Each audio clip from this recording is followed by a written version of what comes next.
You probably take bad notes, but don't worry because I used to be the same way. I would write down all these things that I wanted to remember from class, but then I would just forget them like a minute later. It felt like I had to go over these ideas over and over again in my mind to get them to actually stick. If this sounds familiar to you, then don't worry because I have a solution that fixed this problem. With my new note-taking system, which I'll explain in the rest of this video, I actually remember what I learned, like right away. And when I do have to actually study for the exams, it's kind of just like a review because I already understand all the material.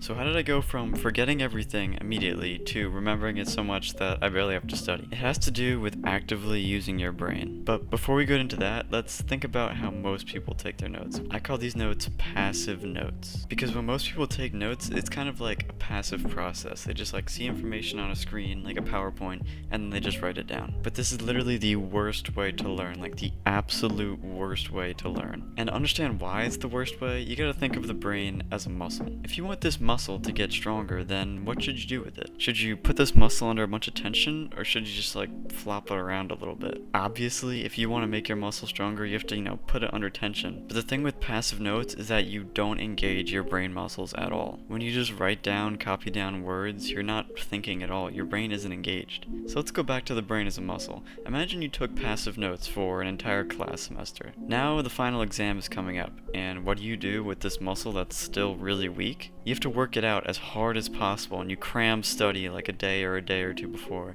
and your muscle's absolutely exhausted by the time you actually take the exam. It's a super stressful process, and it just feels miserable. When I used to take passive notes, I would get so frustrated having to review before a test, trying to remember stuff that I thought I already learned. But in this same scenario, imagine if you worked out the muscle regularly, like say, once a class period. If you did this, the brain muscle would have gotten stronger naturally, and there would be no reason for you to cram study. With passive notes, you don't actually learn the material. You're kind of just like copying it down for a future version of yourself to see. So when you do go to study for an exam, you're basically starting from square one because you didn't actually learn anything in class. So with that aside, let's get into my new method.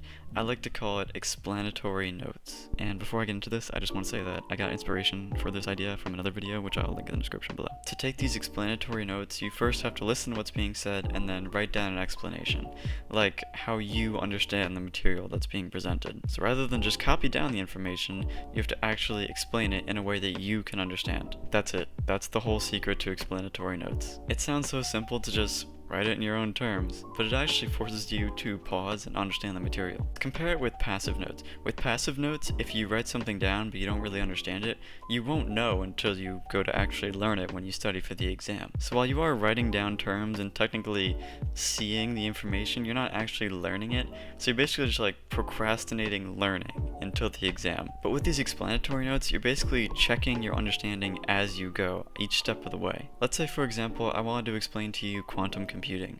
Now, I do not know how quantum computing works, so I would not be able to explain this to you. And since I can't explain it to you, that's a pretty good sign that I don't understand it. So if I was taking a quantum computing class and I couldn't explain what quantum computing is to you, that would be a good sign that I need to, go back and actually understand what's being taught. Because if you can't understand the topic in a way that you can explain it to yourself or someone else, or, draw comparisons or make examples and stuff like that, then you just don't understand it well enough. It's like the quote by Albert Einstein. It goes like this: if you can't explain it simply, then you don't understand it well enough.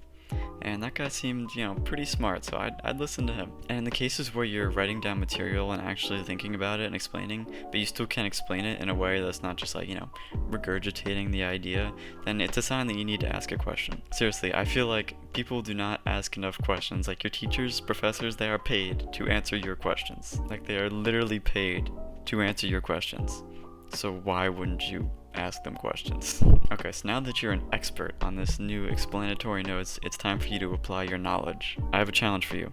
Go and rewatch this entire video, but take explanatory notes on what I'm saying. Write down the main differences between explanatory notes and passive notes, and put it in your own words. That's the most important part. Put it in your own words. If you do this, then I guarantee that the idea will stick more with you, and which will, help you in your classes. Take my word for it. Before I discovered these explanatory notes, I kept having to review over and over and over, and it was just so annoying. But now I just understand the material the first time through, and I don't have to. Feel free to put your notes in the comments too. I think I'll start by putting some of my explanatory notes, and maybe I'll give you some feedback on yours, Who knows? Alright. that's all I've got for now. Thank you for watching, and I hope you learned something. Keep making progress. Bye!